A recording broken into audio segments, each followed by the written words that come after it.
Malam kakak semua, jumpa lagi dalam program Persiapan Guru Sekolah Minggu, program kerjasama YKB GKI TV dengan Bina Warga. Nah, dalam kesempatan program ini kita akan mempersiapkan bahan yang kita akan sampaikan kepada adik-adik. Kita mau gali firman Tuhan dan memahaminya dan menemukan pesan utama, juga ide-ide penyampaian cerita di tiap kelas. Dan pada kesempatan episode ini kita akan mempersiapkan bahan dari Kisah Para Rasul 5 ayat 1 sampai dengan 11. Kisah Ananias dan Safira. Kita mau memperkenalkan adik-adik tentang Tuhan memberi kepekaan melihat kesalahan. Nah, ini yang kita mau sampaikan kepada adik-adik. Sebelum kita membahas bagian firman Tuhan dan menemukan ide penyampaian cerita di tiap kelas, mari kita bersama-sama berdoa. Tuhan, terima kasih karena Tuhan boleh berikan kesempatan untuk kami mempersiapkan pelayanan yang Tuhan percayakan. Biar penyertaan Roh Kudus menolong kami boleh mengerti firman Tuhan dan menemukan ide penyampaian ceritanya di tiap kelas. Sertai kami Tuhan, dalam Yesus, amin. Pada bagian pertama kita akan membahas bagian firman Tuhan dari Kisah Para Rasul 5 ayat 1 sampai dengan 11 bersama dengan Kakak Pendeta Santi. Kak Santi, silakan. Terima kasih Kak Pendeta Hendra. Mari kakak-kakak kita menyiapkan Alkitab karena kita ini mempersiapkan bahan ajarnya menyampaikan firman Tuhan, maka perlu untuk kita membaca Alkitab karena sumbernya datangnya dari Alkitab ya kakak-kakak, bukan sekadar penyajian informasi yang kakak-kakak bisa lihat bahannya lewat YouTube. Tapi sumbernya adalah dari Alkitab firman Tuhan. Jadi mari kita menyiapkan Alkitab Kisah Para Rasul pasal 5 ayat 1 sampai 11. Ada seorang laki-laki bernama Ananias.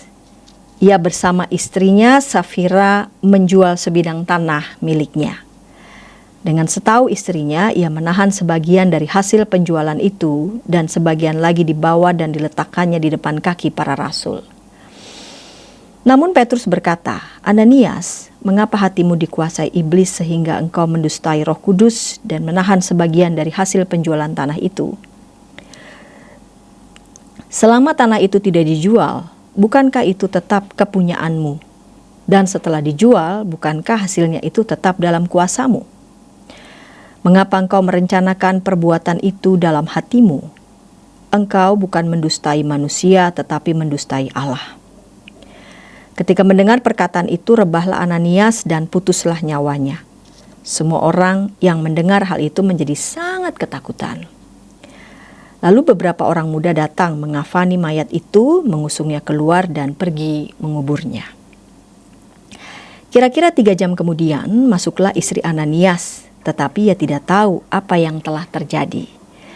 Kata Petrus kepadanya, katakanlah kepadaku dengan harga sekiankah tanah itu kamu jual? Jawab perempuan itu, betul sekian. Kata Petrus, mengapa kamu berdua bersepakat untuk mencobai roh Tuhan? Lihatlah, orang-orang yang baru mengubur suamimu berdiri di depan pintu dan mereka akan mengusung engkau juga keluar. Lalu rebahlah perempuan itu seketika itu juga di depan kaki Petrus dan putuslah nyawanya. Ketika orang-orang muda itu masuk, mereka mendapati dia sudah meninggal.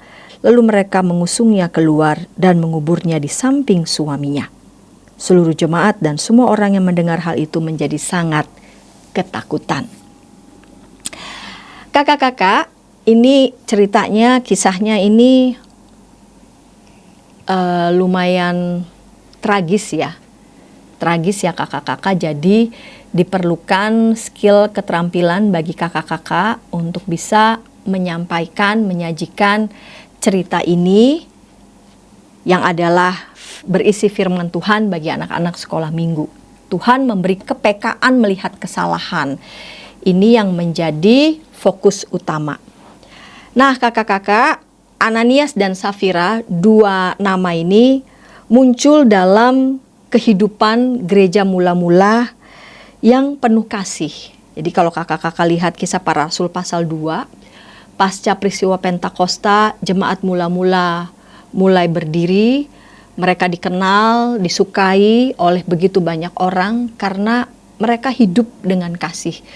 Mereka beribadah dari satu rumah ke rumah yang lain, mereka memecahkan roti, mereka berdoa, mereka mendengarkan firman Tuhan, dan mereka hidup itu saling berbagi.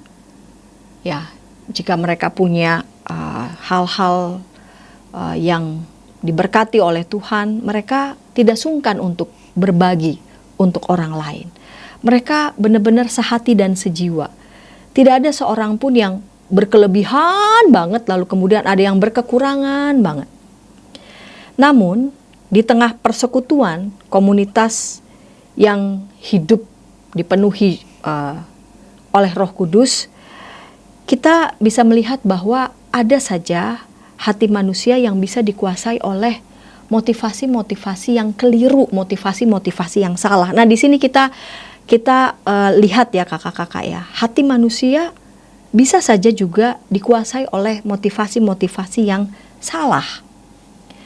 Kata kunci pertama yang penting adalah dengan setahu istrinya, yang menunjukkan bahwa kesalahan mereka ini bukan terjadi secara kebetulan, tetapi atas dasar tahu. Jadi sudah berkonspirasi nih. Mereka menjual tanah. Setelah mereka menjual tanah, mereka menahan sebagian hasilnya, tetapi berpura-pura menyerahkan semuanya. Kata menahan ini berbeda dari sekedar mereka menyimpan, tetapi mereka menggelapkan atau mencuri dari apa yang sudah dikhususkan, dikuduskan.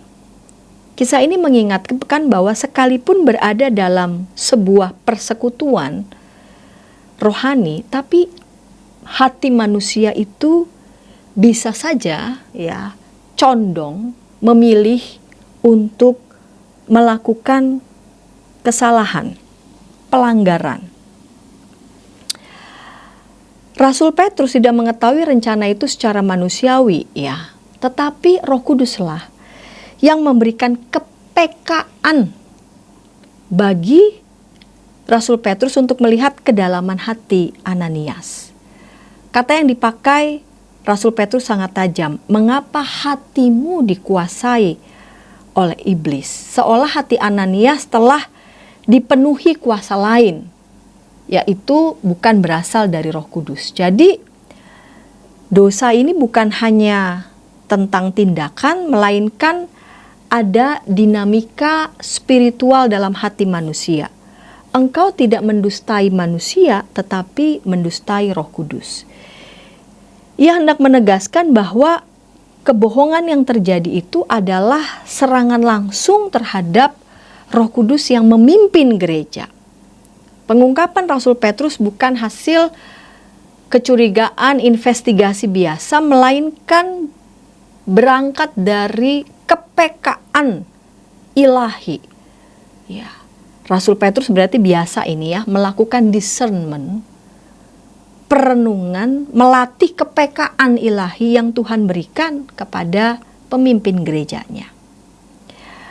Ananias yang kemudian rebah dan mati ini bukan sekadar hukuman, melainkan tanda bahwa Allah itu menjaga kemurnian gereja.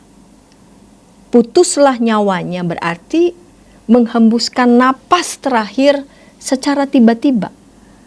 Ya, hendak mau mengatakan bahwa Tuhan tidak membiarkan kebohongan, ya, kecurangan itu menghancurkan persekutuan yang pada saat itu baru saja bertumbuh.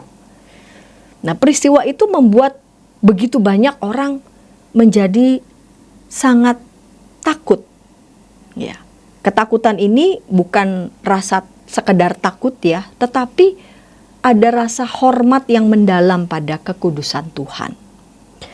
Dari sini kita belajar bahwa kepekaan ya terhadap dosa tidak hanya diberikan kepada pemimpin, tetapi juga ternyata menjadi signal atau tepatnya mungkin warning ya bagi seluruh komunitas persekutuan gereja.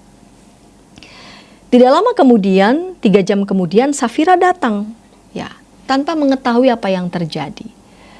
Dan Petrus menanyakan ya harga tanah itu bukan untuk menjebaknya, tetapi kan ada waktu kan, bagi Safira untuk berkata jujur. Namun ternyata Safira mengulangi kebohongan yang sama. Petrus kemudian mengatakan, "Mengapa kamu bersepakat ya, kata bersepakat untuk mencobai roh Tuhan." Berarti menguji batas kesabaran Allah, seakan-akan ia tidak mengetahui, seakan-akan Allah tidak mengetahui motif hati manusia yang paling dalam. Sekali lagi, ada kepekaan dalam diri Rasul Petrus menyingkapkan bahwa dosa itu bukan soal urusan kecil atau bukan sekadar sebuah tindakan moral saja, melainkan dosa itu dapat merusak tatanan komunitas. Ya, jadi ini bukan hanya urusan pribadi, ya, sekedar tindakan moral pribadi, melainkan dapat merusak tatanan komunitas yang sudah dibangun dalam kebenaran dan kasih.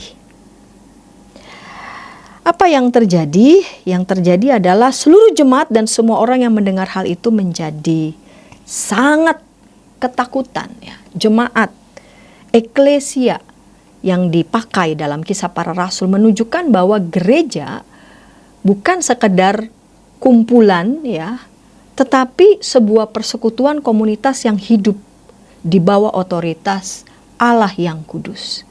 Kepekaan ilahi yang diberikan kepada Rasul Petrus bukan untuk menghakimi, ya, secara manusia, tetapi untuk menjaga gereja dari tipu daya yang dapat menghancurkan. Melalui kisah Ananias Safira kita melihat bahwa Allah memberikan kemampuan kepada hambanya untuk membedakan kebenaran dari kebohongan, bahkan melihat motif yang begitu tersembunyi. Menegur, ya, dalam kasih, dalam kebenaran, dan menjaga kekudusan. Kesadaran ini membuat gereja berjalan bukan untuk menakut-nakuti, ya, manusia, namun dalam spirit penghormatan kepada Allah yang kudus, yang penuh kasih, di dalam Yesus yang menjadi kepala gereja. Nah, dari sini kita belajar kakak-kakak bahwa Allah mengasihi namun juga sekaligus dia adil dalam tindakannya dan memberikan ruang, sebetulnya kesempatan bagi kita untuk mengakui kesalahan dan bertobat. Walau sayangnya Ananias dan Safira tidak memanfaatkan kesempatan bagi mereka untuk mengakui dan bertobat. Nah, dari sini kita melihat setiap tujuan setiap kelas. Batita Balita, anak mengetahui kisah Ananias dan Safira. Anak dapat menceritakan ulang kisah Ananias dan Safira. Dan anak menyadari Tuhan memberi kemampuan pada Rasul Petrus untuk melihat kesalahan yang dilakukan Ananias dan Safira. Dan anak diajak mau menghormati Tuhan yang Maha Tahu dengan berani hidup jujur. Jadi bukan fokusnya pada menakut-nakuti, ya, bukan, tetapi mengajak anak untuk menghormati Allah yang sungguh Maha Tahu, ya, menghormati Allah dengan berani hidup jujur, berani untuk mengakui kesalahan dan juga membarui diri, dan menghormati, ya, kehidupan persekutuan gereja yang dibangun dalam kekudusan, dalam kasih. Demikian Kak Pendeta Hendra. Terima kasih Kak Santi sudah menolong kita untuk menangkap pesan utama dari Kisah Rasul 5 ayat yang pertama sampai dengan 11. Nah, sekarang saatnya bagaimana kita menyampaikannya di tiap kelas. Ada banyak ide-ide menarik yang bisa kita gunakan, tapi sebelumnya kita ikuti dulu beberapa informasi berikut.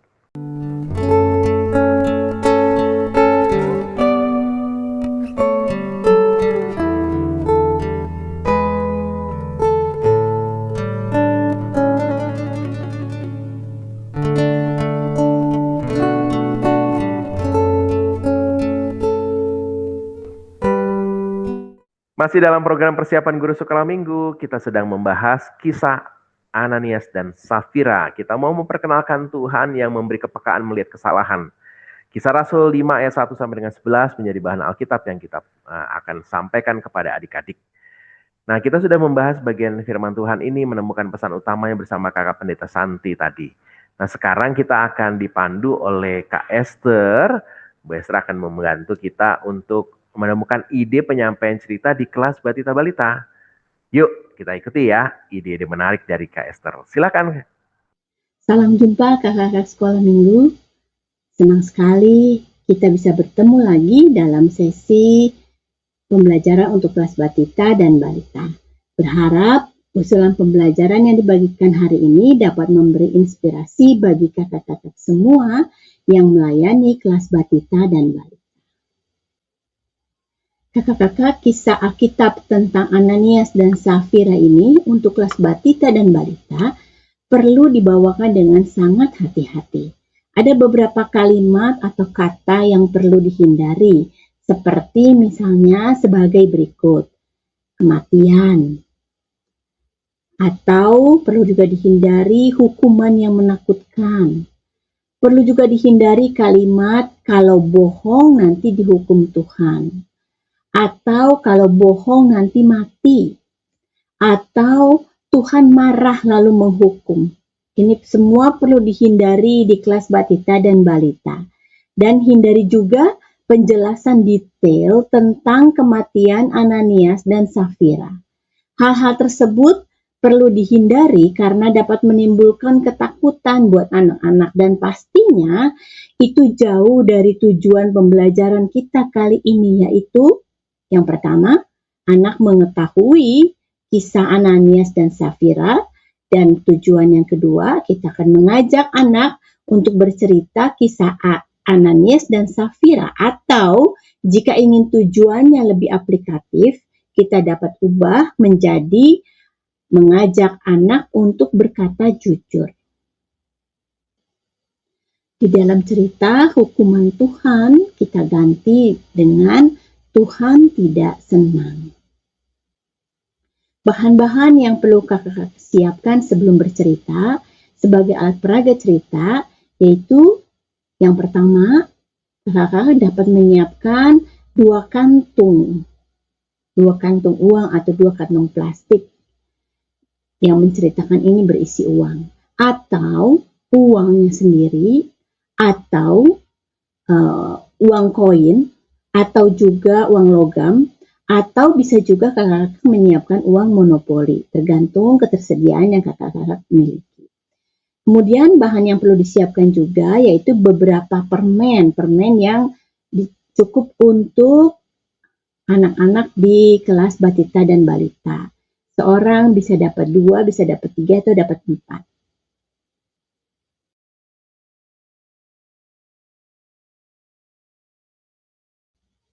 Sebagai pembukaan, kakak-kakak dapat mengajak anak-anak untuk bernyanyi lagu Tuhan Senang Hati yang Jujur.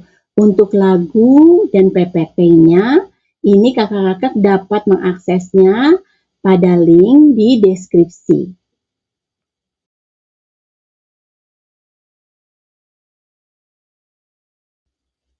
Setelah bernyanyi, kakak-kakak dapat mengajak adik-adik masuk dalam inti cerita dengan menunjukkan gambar jemaat mula-mula yang hidup berbagi. Bisa ditanyakan kepada adik-adik bagaimana wajah mereka, apakah senang atau sedih. Dapat juga ditanyakan apa yang mereka lakukan. Dijelaskan kepada adik-adik bahwa di gereja mula-mula, orang-orang saling berbagi. Mereka senang membantu teman-temannya. Ada suami istri bernama Ananias dan Safira, mereka menjual tanahnya. Ananias dan Safira ini mendapatkan uang yang sangat banyak. Nah, karena sangat banyak membuat Ananias dan Safira ragu-ragu nih untuk memberikan semuanya. Ananias dan Safira menyimpan sebagian uangnya dan sebagian lagi diberikan kepada Petrus. Nah, di sini kakak-kakak dapat menunjukkan uang yang telah disiapkan tadi, lalu sebagian uang ditaruh di belakang kakak-kakak dan yang ditunjukkan hanya sebagian. Petrus mengetahui kalau Ananias hanya memberikan sebagian. Petrus menegur Ananias. Ananias, mengapa hatimu tidak jujur? Tuhan tidak senang loh. Bertanya juga kepada istrinya Ananias, yaitu Safira. Dan Safira pun menunjukkan hanya sebagian. Kakak-kakak dapat kembali menunjukkan uang yang telah disiapkan dan sebagiannya disembunyikan di belakang kakak-kakak. Tentu Tuhan tidak senang. Adik-adik, Tuhan tahu hati kita. Tuhan sayang kepada kita, jadi kita tidak perlu takut untuk berkata jujur. Tuhan senang hati yang jujur.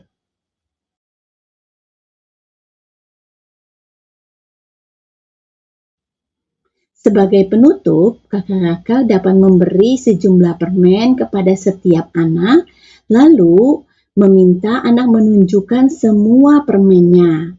Pujilah masing-masing anak bahwa mereka telah berkata jujur. Akhiri cerita dengan kembali bernyanyi lagu Tuhan Senang Hati yang Jujur. Demikian usulan pembelajaran untuk kelas batita dan balita. Terima kasih Kak Santi dan Kak Hendra. Tuhan memberkati persiapan kakak-kakak semua. Dah. Terima kasih Bu Esther sudah menolong kita untuk menangkap ide-ide menarik di kelas Batita Balita. Kita akan beranjak ke kelas besar dan juga kelas kecil.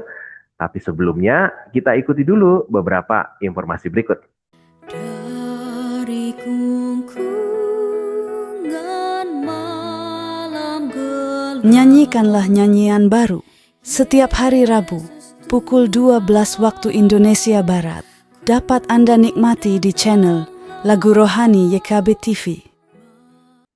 Masih dalam program persiapan guru sekolah minggu, kita sedang membahas kisah Ananias dan Safira. Kita mau memperkenalkan Tuhan memberi kepekaan melihat kesalahan. Nah, kisah ini diambil dari Kisah Rasul 5 ayat 1 sampai dengan 11. Kita sudah membahas ide penyampaian cerita di kelas Batita Balita dan sekarang kelas kecil 1 sampai dengan 3 SD. Adakah Pendeta Agus Gunawan? Ini pasti banyak banget nih ya, ide-ide menarik juga nih. Kak Agus, silakan. Shalom kakak-kakak GSM dimanapun Anda berada, dan hari ini saya akan mencoba untuk memberikan ide dalam persiapan sekolah minggu untuk cerita tentang kisah Ananias dan Safira. Saya akan share, saya sudah membuat PPT yang bisa kita pakai. Nah, kakak-kakak, ini temanya adalah Tuhan memberi kepekaan melihat kesalahan, dan ini kita belajar dari kisah Ananias dan Safira dalam Kisah Para Rasul 5 ayat 1 sampai 11. Nah, idenya adalah kakak-kakak, kita akan mulai dengan sebuah cerita. Ini untuk anak kelas kecil tentang seorang anak. Kakak bisa kasih nama tentang anak ini siapa, Jojo, Jody, Budi, atau siapa. Misalnya beri nama Jody misalnya ya. Ada Jody sedang asik main bola di dalam rumah, main bolanya. Boleh nggak sih main bola dalam rumah? Kita bisa tanya ke anak-anak gitu ya. Tidak boleh, kenapa? Karena kita berbahaya, ada banyak barang dan sebagainya. Nah, tiba-tiba ketika main bola, si Jody ini tanpa sengaja menendang terlalu keras dan akhirnya pecah kaca di rumahnya. Nah, tentu ini membuat Jody takut gitu ya. Sebab ayahnya pernah berkata bahwa Jody nggak boleh main bola di dalam rumah. Dan Jody tidak mendengar apa yang dikatakan ayahnya. Maka dampaknya adalah kaca rumahnya pecah gitu ya. Nah, di tengah ketakutannya itu, Jody berpikir, saya ide, gimana kalau ayah pulang, saya bohong, bilang kalau tadi ada seekor kucing masuk rumah, lompat sampai memecahkan kaca.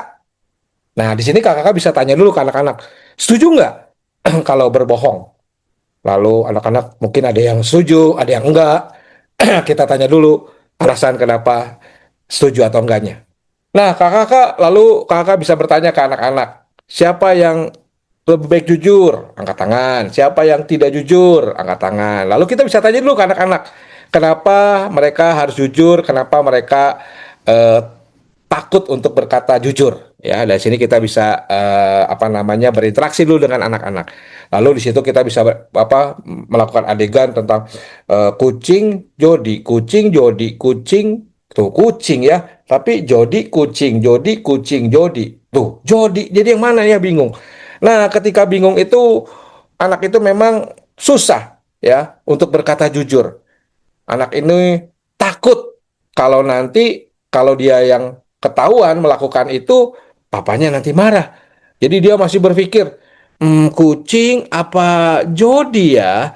Lalu kita juga bisa nanya ke anak-anak, ini jawabannya kucing apa Jody gitu ya. Dan ketika itu ayahnya pulang, kaget ngelihat ada kaca pecah, lalu ditanya kepada anaknya, Jody, siapa yang memecahkan kaca? Wah, di sini Jody mulai takut. Dia berpikir lagi dan dia datang ke ayahnya pelan-pelan. Di situ kakak juga boleh pura-pura jadi Jody dan melirik ke anak-anak dan katakan, "Jadi, Jody apa kucing?" Anak-anak jawab Jody, ada yang jawab kucing, tuh ada yang jawab kucing. Jadi Jody apa kucing? Gitu ya. Jadi untuk menggambarkan situasi di mana ternyata untuk jujur itu sulit sekali gitu ya. Kenapa? Karena ada rasa takut ya, ada ekspektasi nanti papanya marah dan sebagainya. Lalu papanya menegaskan, ayo sekarang jujur, siapa yang pecahin kaca? Lalu Jody mau ngomong, nanti kakak kalau pas mau ngomong bisa lagi tanya ke anak-anaknya, siapa, aku Jody apa kucing? Anak-anak kelas kecil biasanya akan berinteraksi, kok Jody kucing gitu ya. Lalu akhirnya di situ karena takut Jody mengatakan, ya itu siapa kata ayah. Itu apa? Kucing katanya. Wah, kaget gitu ya Pak ya. Kucing gimana? Mana ada kucing bisa pecahin kaca kata bapaknya. Lalu Jody mengatakan, ya itu kucingnya kayak Jody. Ya, lalu bapaknya bilang, ini kucing atau Jody sebenarnya? Karena sudah ketahuan dan tidak mungkin lagi berbohong, maka Jody berkata, iya sebenarnya tadi Jody gitu ya. Lalu papanya bertanya, kenapa kamu tidak mau jujur? Soalnya aku takut kalau ayah nanti marah sama aku ya. Dan ayahnya mengatakan justru kalau kamu bohong, ayah akan lebih marah sama kamu ya. Nah maka itu setelah itu kita tutup ceritanya dengan bahwa ayahnya menasehati dia untuk berani berkata jujur. Ya, yang penting itu jujur. Melakukan kesalahan tidak apa-apa. Ya, tapi kejujuran itu adalah karakter yang Tuhan mau, kata ayahnya. Nah, dari situ lalu kakak-kakak mengajak anak-anak untuk eh, menelusuri pembacaan firman Tuhan dari Kisah Para Rasul 5 ayat 1 sampai 11. Ini kisah tentang Ananias dan Safira. Di Alkitab juga ada, ya, tentang harga sebuah kejujuran. Nah, di situ diceritakan ada sepasang suami istri, Ananias dan Safira, yang menjual sebidang tanah miliknya. Tapi setelah mereka menjual itu, mereka punya rencana nih, menahan sebagian dari hasil penjualannya untuk mereka simpan, dan sebagian lagi mereka akan persembahkan kepada rasul. Nah, tapi dengan sepengetahuan istrinya, Ananias mau berbohong bahwa yang diberikan adalah seluruhnya, bukan sebagian. Nah, maka dia datang kepada Petrus dan dia mengatakan ini persembahan dari hasil menjual tanahnya. Lah, lalu di situ Petrus mengatakan yang benar, ini semuanya atau sebagian. Dan Ananias meyakinkan bahwa itu adalah seluruhnya. Di situ kebohongan terbongkar. Kenapa? Karena Roh Kudus memberikan kepekaan kepada Petrus bahwa Ananias sebenarnya berbohong. Dan dia mengatakan, mengapa hatimu dikuasai iblis? Ya, kalau hati kita dikuasai iblis, maka kita tidak akan melakukan hal yang benar. Ya, seperti Ananias yang menahan hasil dari persembahan, dari hasil penjualan tanahnya, dan berbohong kepada Petrus. Dan Petrus juga mengatakan, kalau dikuasai iblis berbohong, maka kamu juga mendustai Roh Kudus. Ya, Ananias berpikir tidak ada yang melihat, tidak ada yang tahu. Tapi Tuhan tahu, dan Tuhan memberikan kepekaan melalui kuasa Roh Kudus kepada Petrus untuk membongkar kebohongan dari Ananias. Dari firman itu kita melihat konsekuensinya seketika ya. Ananias kemudian mati di hadapan Petrus dan semua orang melihatnya. Ini mau menunjukkan bahwa Allah tidak suka dengan yang namanya dosa. Apalagi hari itu adalah dosanya tentang kebohongan. Nah, setelah dikuburkan, saudara, 3 jam kemudian, istrinya, Safira, datang menjumpai Petrus. Di situ Petrus nanya lagi, terakhir kalinya untuk Ananias berkata jujur. Katakan kepadaku, dengan harga sekiankah tanah itu kamu jual? Ini kesempatan untuk Safira berkata jujur. Tapi ternyata Safira juga berkata yang tidak jujur seperti suaminya. Dia mengatakan benar dengan harga sekian. Dan akhirnya karena mereka sepakat untuk tidak jujur bahwa mereka mempersembahkan seluruhnya padahal sebagiannya, maka akhirnya Safira juga meninggal di depan kaki Petrus. Peristiwa ini membuat semua jemaat yang melihat mendengarnya menjadi sangat takut dan gentar. Nah, anak-anak, dari kisah ini kita belajar, kita menyadari bahwa Tuhan dengan kuasa Roh Kudus selalu akan mengingatkan kita semua untuk berkata jujur dan berbuat baik. Dari cerita ini, saudara, kita bisa mengatakan kepada anak-anak bahwa Tuhan tidak suka dengan sikap hidup yang tidak benar, dengan tidak jujur. Maka itu anak-anak hari itu kita ajak untuk menghormati Tuhan yang selalu melihat perbuatan mereka. Salah satunya dengan sikap jujur di hadapan Tuhan, rajin belajar, pokoknya walaupun gak ada CCTV, Tuhan itu hadir, Tuhan itu bersama-sama dengan kita. Dan kalau kita melakukan yang baik, Tuhan senang. Kalau kita melakukan hal yang buruk, maka Tuhan tidak suka. Ya. Nah, maka itu bisa juga kita tutup dalam cerita ini dengan, yuk kita bikin komitmen. Mulai hari ini saya mau jadi anak Tuhan yang baik. Lalu mereka boleh tanda tangan semua di kertas itu atau pakai cap jari di situ ya, supaya mereka mengatakan hari ini saya mau berkata jujur, rajin belajar, rajin beribadah, dan mau menghormati orang tua. Apapun komitmennya ada di kertas yang besar, dan anak-anak diminta untuk semua maju, ambil cap jempol atau tanda tangan atau apapun juga di situ sebagai tanda mereka mau komitmen untuk menjadi anak Tuhan. Nah, itu kakak-kakak kisah yang bisa dipakai, dan PPT-nya juga bisa dipakai. Ada link yang diberikan oleh tim YKB dan Bina Warga untuk kakak bisa pakai PPT itu, atau kakak sendiri bisa menggunakan AI sekarang. Saya sendiri menggunakan notebook LM untuk bisa membuat gambaran dari cerita yang mau disampaikan pada minggu ini. Kiranya ini menolong kakak-kakak. Tuhan memberkati kakak-kakak semua. Terima kasih Kak Agus sudah menolong kita untuk menemukan ide penyampaian cerita di kelas kecil. Kita akan beranjak ke kelas besar ya. Nah, sebelumnya kita ikuti dulu yuk beberapa informasi berikut.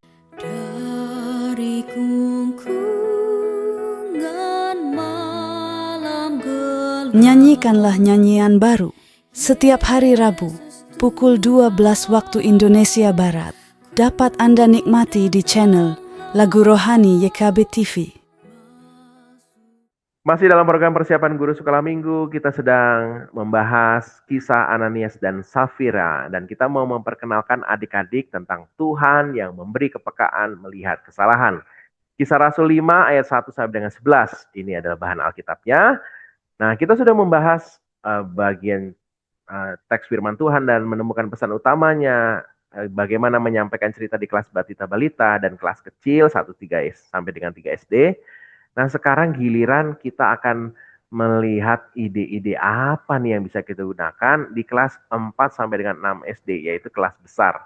Ada Kak Cynthia Evangeline yang akan menolong kita. Kak Cynthia, silakan. Halo kakak-kakak, jumpa lagi dengan saya Cynthia. Dalam persiapan guru sekolah minggu, kali ini kita akan membahas persiapan untuk kelas besar. Tema persiapan kali ini adalah belajar dari kisah Ananias dan Safira. Tuhan memberi kepekaan melihat kesalahan. Bahan bacaannya terambil dari Kisah Para Rasul 5 ayat 1-11. Seperti biasa kakak-kakak, kita mempunyai 2 tujuan pembelajaran. Yang pertama, anak menyadari Tuhan memberi kemampuan kepada Petrus untuk melihat kesalahan yang dilakukan Ananias dan Safira.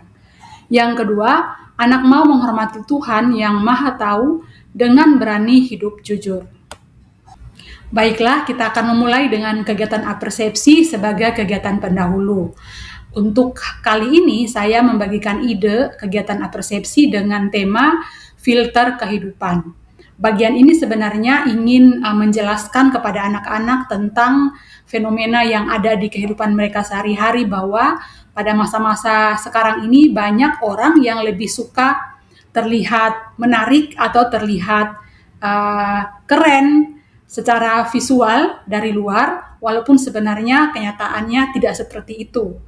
Kita akan mulai dengan mengajak anak-anak berdiskusi dengan menampilkan foto yang menggunakan filter cantik atau gambar yang sudah diedit sebelumnya, atau bisa juga video pendek yang menampilkan wajah seseorang sebelum dan sesudah di make up atau diberi polesan. Kemudian pada bagian selanjutnya kita ajak anak-anak untuk berdiskusi dengan beberapa pertanyaan pengarah seperti mana yang asli, mana yang terlihat menarik. Terus bisa begitu juga dipandu sampai ke pertanyaan kenapa orang suka menggunakan filter. Mungkin kita bisa menggali dari pengalaman anak-anak sehari-hari. Terus pada bagian tertentu kita masuk mengarahkan ke pertanyaan apakah hidup kita juga kadang menggunakan filter. Lalu mungkin bisa masuk ke contoh kehidupan sehari-hari. Contoh kehidupan sehari-harinya misalnya terlihat baik di gereja, tapi kasar di rumah. Atau bisa juga bilangnya sudah berdoa, padahal belum. Atau bisa juga postingan-postingan di sosial media yang menunjukkan seolah-olah kita anak yang rajin, padahal sebenarnya malas. Kemudian kadang-kadang contoh yang lain kita lebih cenderung bersikap pura-pura baik supaya dipuji. Nah, kemudian menghubungkan cerita hari ini ya, cerita kali ini yaitu dengan tema Ananias dan Safira.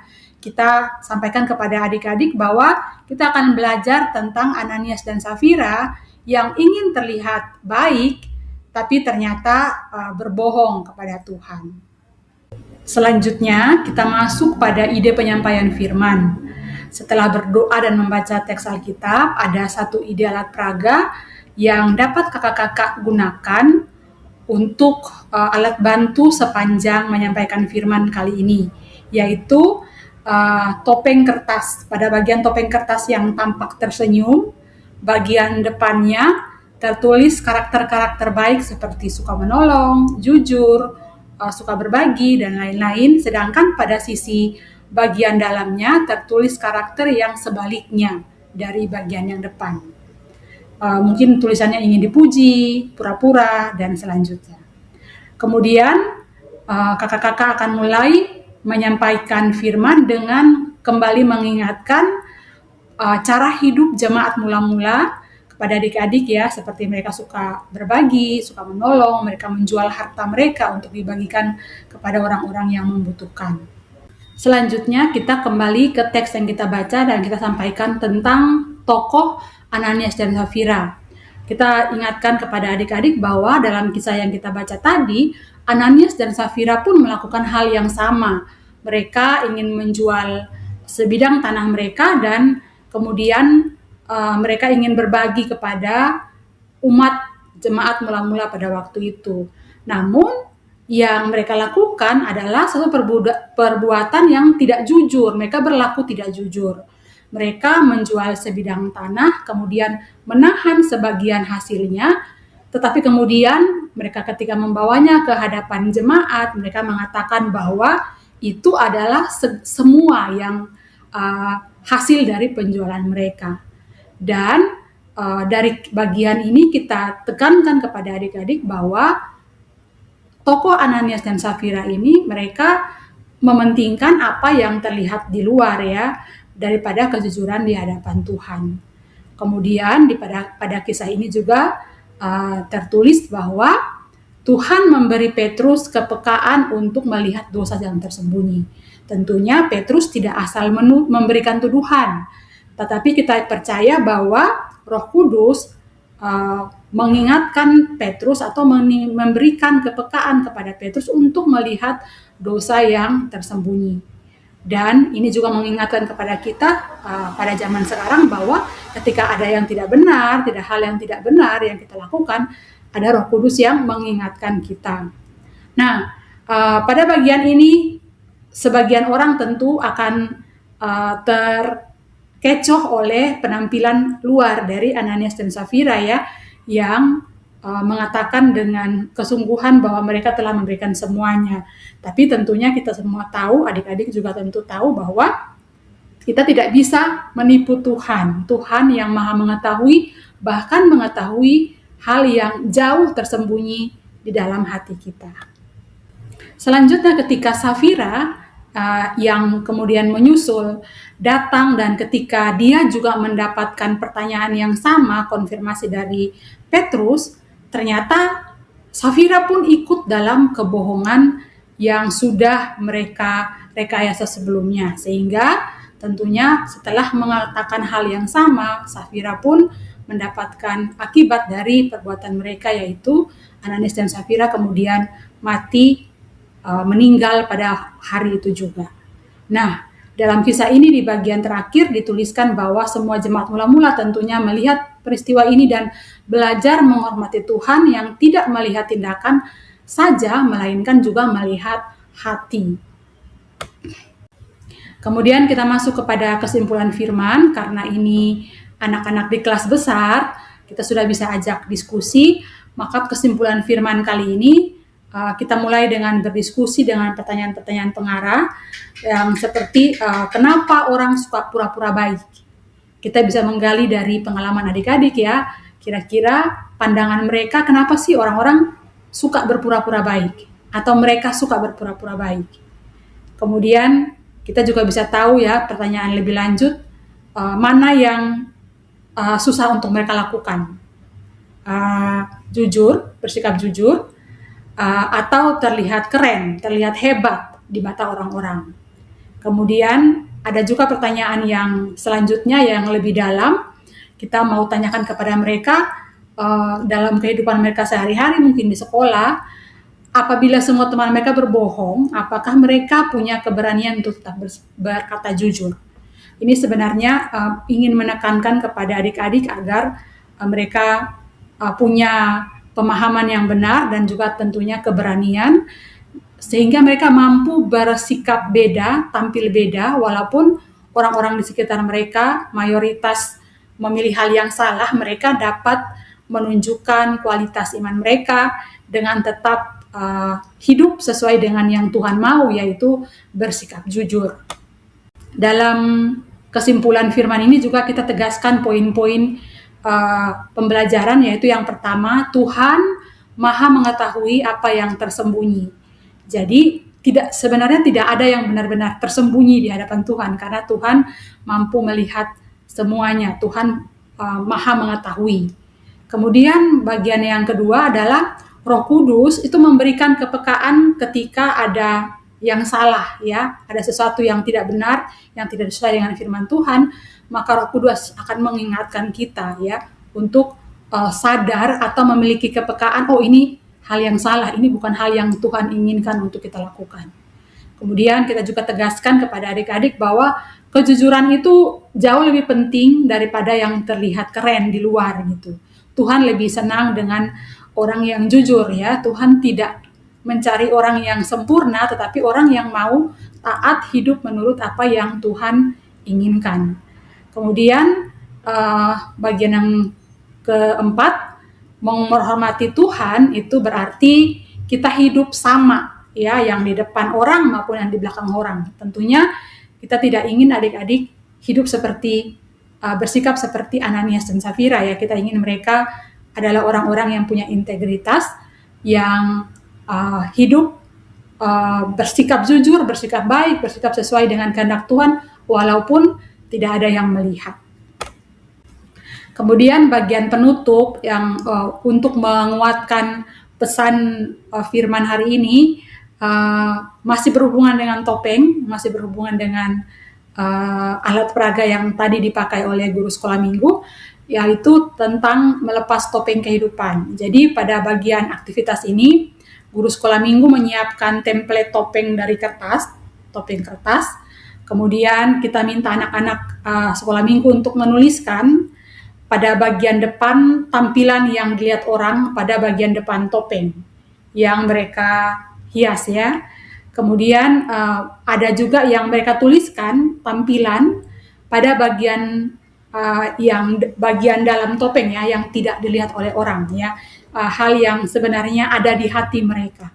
Nah, bagian ini tentunya kita berharap anak-anak memahami bahwa pesan firman Tuhan hari ini adalah mereka mampu menampilkan hal yang baik yang terlihat di depan dan juga tentunya ada di belakang, di balik topeng tersebut. Nah, setelah anak-anak menghias topengnya, menuliskan apa yang mereka ingin tuliskan, kemudian bisa dia tutup dengan diskusi bersama ya. Misalnya kalau ada yang masih belum sesuai tulisan di depan topeng dan di bagian dalam topeng, kita bisa kembali mengingatkan bahwa adik-adik diharapkan atau dapat bersikap seperti yang Tuhan inginkan, yaitu yang di depan dan di dalam hati itu sama-sama hal yang baik.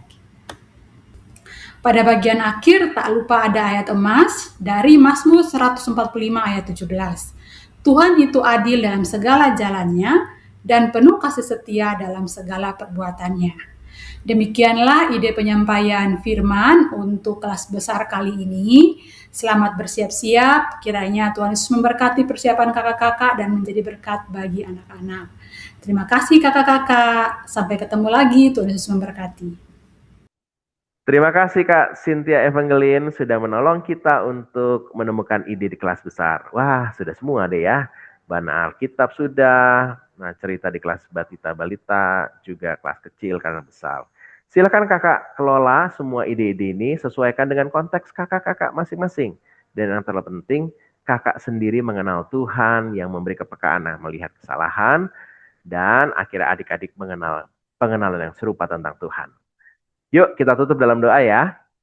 Kami sungguh bersyukur karena Tuhan boleh memberikan kesempatan untuk kami mempersiapkan pelayanan kami. Sempurnakan setiap hal, terutama kakak-kakak yang akan melayani pada waktunya nanti. Diberkatilah mereka, kami bersyukur. Dalam Yesus, amin. Sampai ketemu lagi minggu depan. Tuhan Yesus berkati.